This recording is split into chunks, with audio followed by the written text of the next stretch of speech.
here I'm facing the east corner. Okay, so it's a wall. Now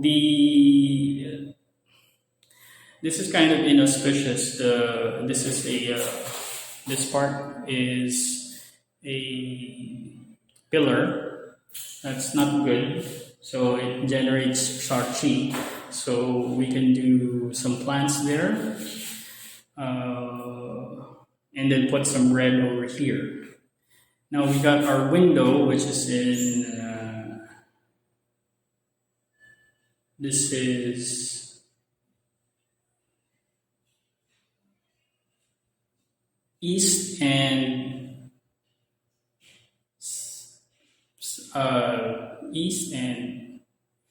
southeast. Okay, now the problem here is we have a loft. So the loft, this particular, this is a ladder, by the way. So this ladder has to go. So we're gonna we just put the ladder when we need to use it. Okay, we're not gonna use the loft.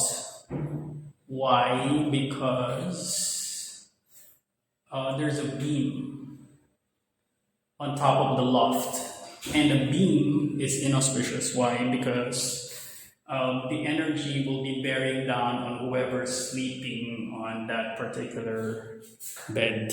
So that's not a good thing. So we'll probably sleep here on the floor, near the floor. Now this is the south, which is a nice area.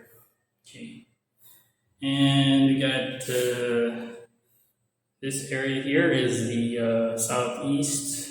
Okay, so south is good for relationships, so establishing good relationships. And we have the west. Now west, we have the kitchen here, which I'm working on right now. Okay, so put some light there. All right, so this is the kitchen. So the kitchen, that's the perfect area wherein there's water already that's flowing. Now the thing there is we're gonna have to put some cures over there so that we can avoid theft. Now here is the restroom. This is this part is the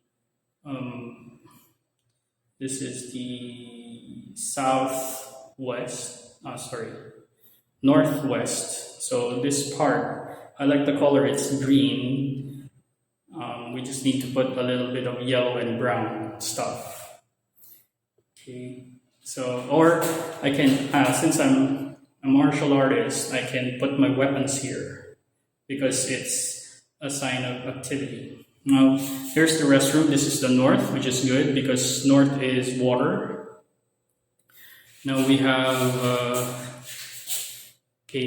northeast. This is our front door. Now, the thing there is, with my Koa number, this is not good for me. It's kind of counter my Koa number, but it's auspicious to my daughter. So it would help her in her career, her studies. Okay. Okay, so here, a little bit here, we can put a shrine for Taisa or Jupiter. Okay, and then here we're gonna put some red stuff. All right, so that's a quick tour. Very blank, clean slate that we can work on. I love working on the home. Okay, so we may need to, there's some cracks over there. We're gonna need to put some cures over there. Okay, now the center of the loft is elevated, so we can put a cure here. So the center is very important. Why? Because in this year, it's kind of inauspicious. Okay, so what we'll do is we'll put a cure on top of the loft right in the center. That's where I was standing as I'm turning the camera. Okay. Okay, so that's the quick tour. So before we move in, what we will need to do is cleanse the entire place. Okay. Alright, so the first thing is you gotta scrub the place from top to bottom, corner to corner, and make sure there's no which I already did. Somebody helped me earlier to clean up, okay, and fix stuff. So there's still something missing, like the bathroom needs some work to be done there, and also some parts of the kitchen. Other than that, we're good. But we had to clean the entire place.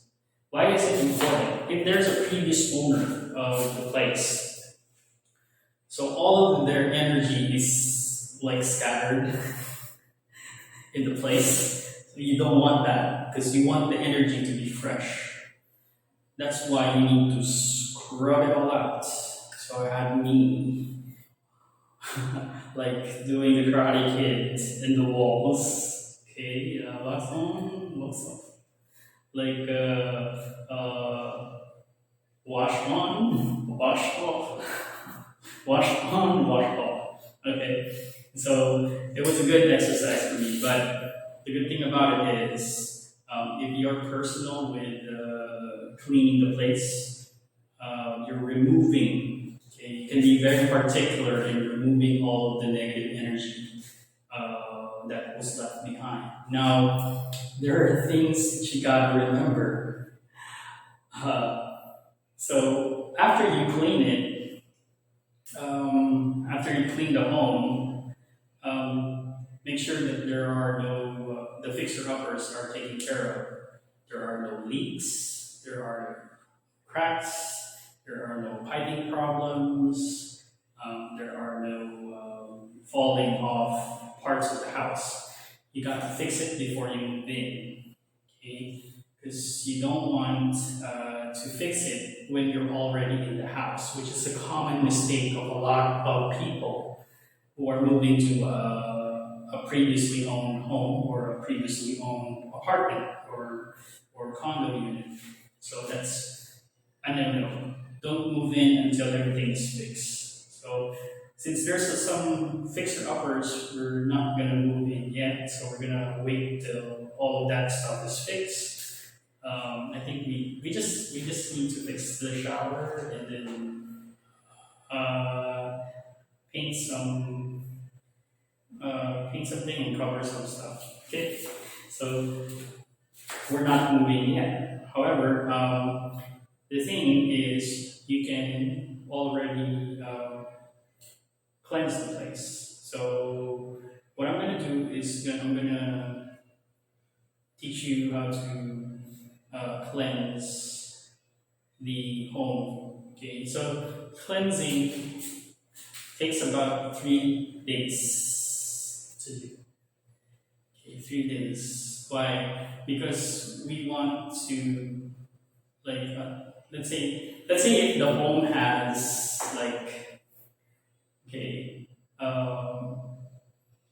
one thing, if the previous owners were like turbulent or they fight a lot, so they leave like an energy imprint in the home, and you don't want to catch that energy imprint because the tendency is you catch that frequency and you and your housemate's spouse or your partner will start fighting with each other. So you don't want that.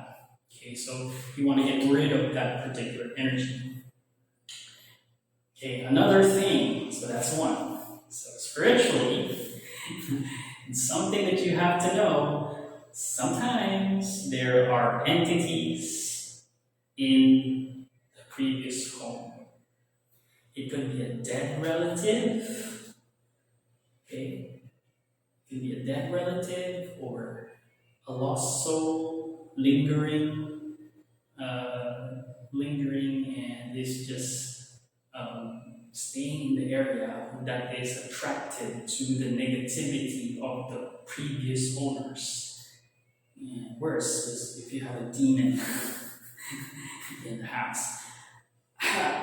Some people don't believe that, but I encountered demons that are living in my family member's house. That's why I got out of there, because there's just, they attract demons. And I tried to cleanse the place, but the problem is those people who are living in there are the ones attracting those negative entities. So it's very important to, raise your vibration and be auspicious. Okay. Some people, I met someone who tried to debate on that part with regards to these spiritual entities. They're Western, they don't understand that. They think it's make-believe. But when you encounter these kinds of negative entities, they're really, really nasty. Okay, I've actually directly spoken to one, and they try to mess with your head. They're really gonna mess with your psyche. So we want that to be removed. So I'm gonna show you how to remove that. Okay. So the first thing you need to learn is how to make water holy. Okay, so you can do that. Okay, everybody has the power to do that, not just priests. Okay, not just priests. Everybody, you have God energy in you, and you can do this very simple. Okay, all you need is 3 things: a basin. Okay, that's the first thing. The container. So the basin that I'm choosing is even if it's plastic, metal, doesn't matter. Just a basin, a water container. Okay. If it's red, much better, because it is purifying and it's activating. Okay. So, and then water.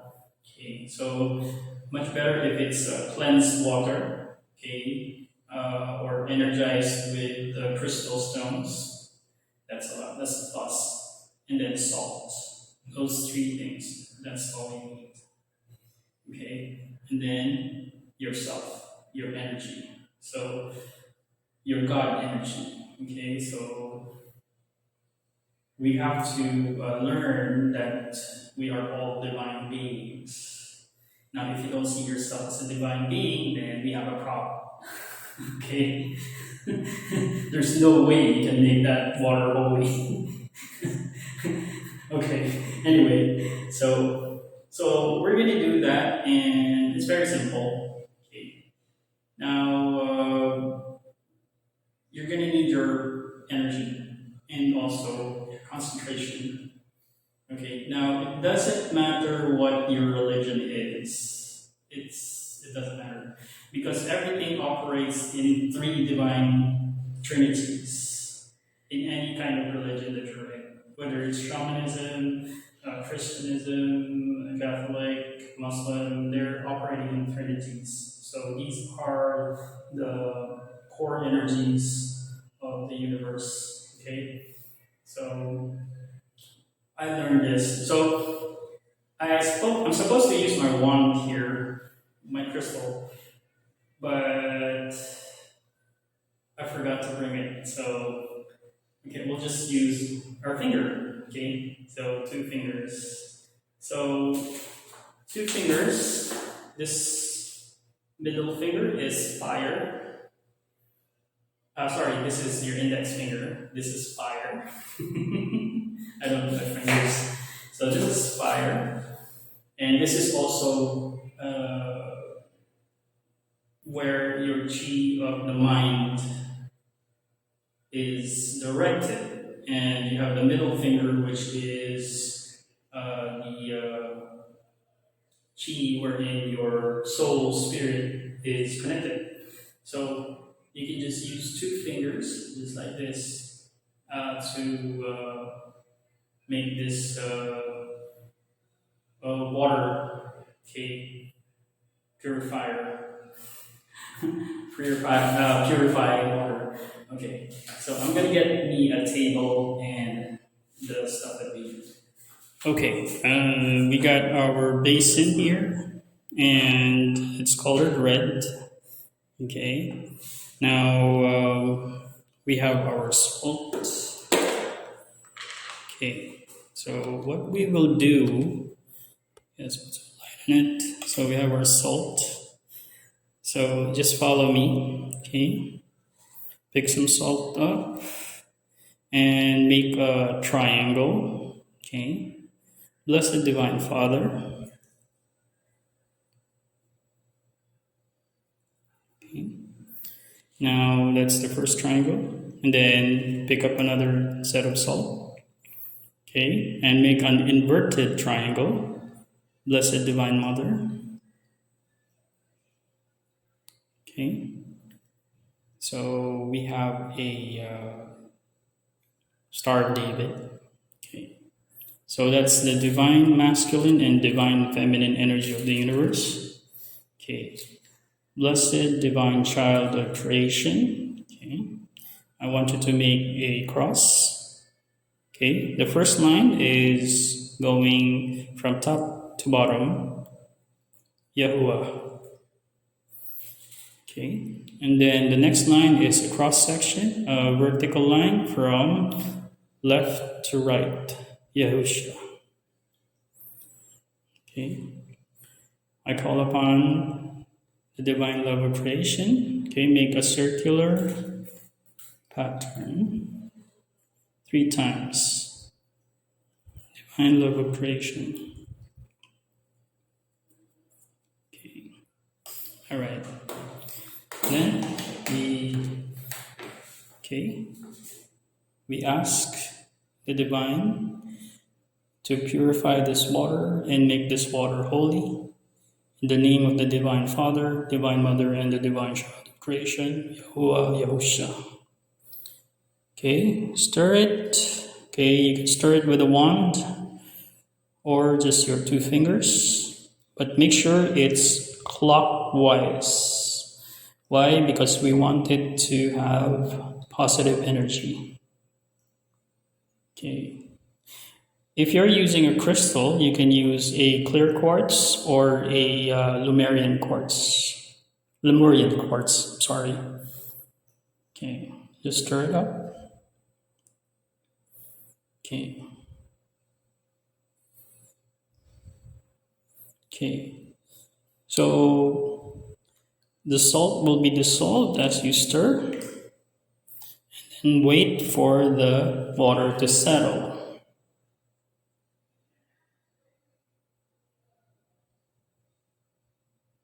Okay, just allow it a little bit of time to, just calm itself.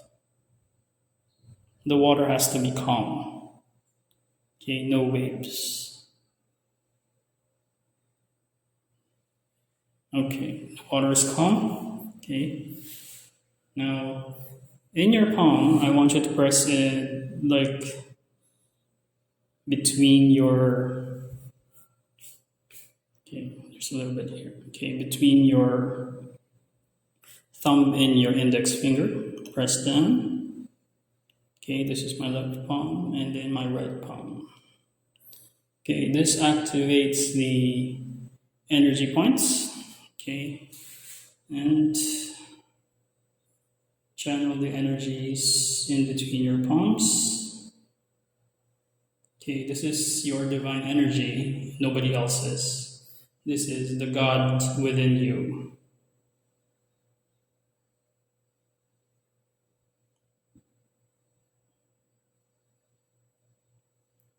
Scientifically, they call it electromagnetic energy. Okay. All right. So okay, I'm holding my divine energy, and I can just charge the water.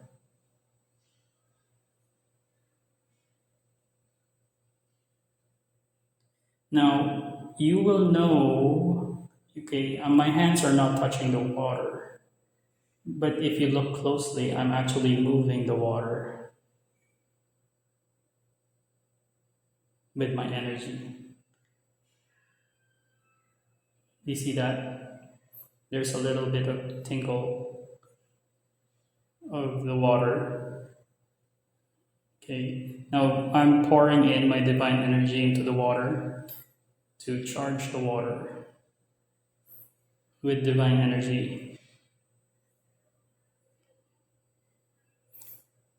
I taught one of my students how to do this when we were removing negative entities in one of the buildings that we stayed in.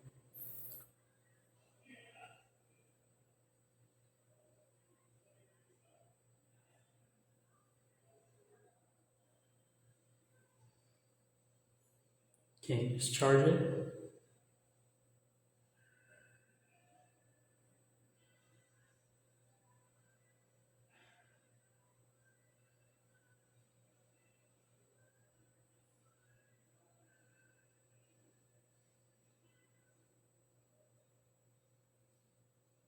Okay, you will know when it's